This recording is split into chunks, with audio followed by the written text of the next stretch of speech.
ការឈឺចាប់គ្មានសំលេងប៉ុន្តែស្ដែងចេញតាមទឹកភ្នែកសែនសង្វេគពេលឃើញកែវភ្នែកពើខំញញឹមចំពោះមុខបងយំក្រោយខ្នងបាំងរឿងអាស្រូវព្រមទុកផ្លូវឲ្យបងនៅជាមួយគេ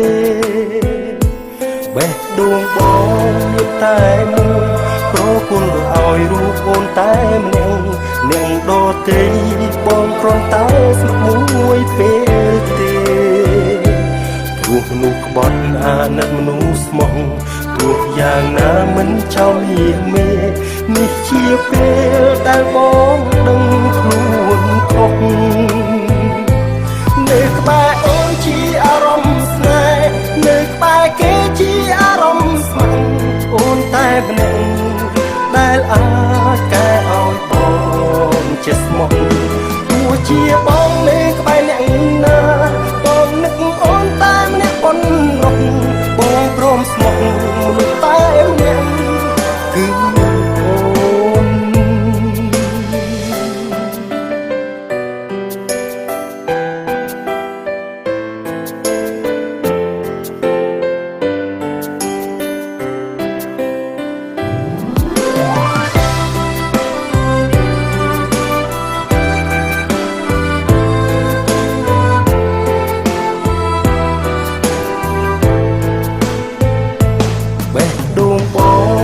តែមួយប្រគល់ឲ្យរូបអូនតែម្នាក់អ្នកដទៃ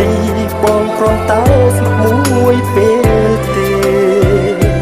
ព្រោះមនុស្សក្បត់អាណិតមនុស្សស្មោះទោះយ៉ាងណាមិនចោលមាសមេ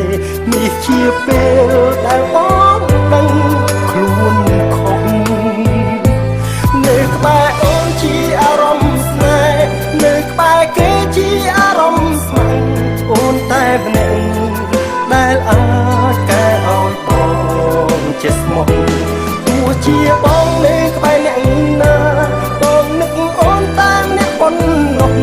បងព្រមស្មោះមនុស្សតែម្នាក់គឺអូននៅក្បែរអូនជាអារម្មណ៍ស្នេហ៍នៅក្បែរគេជាអារម្មណ៍ស្មោះអូនតែម្នាក់ដែលអាចកែឲ្យជាបងនៅក្បែរអ្នកណាបងនឹកអូនតែម្នាក់ប៉ុណ្ណោះបងព្រមស្មោះមនុស្សតែម្នាក់គឺ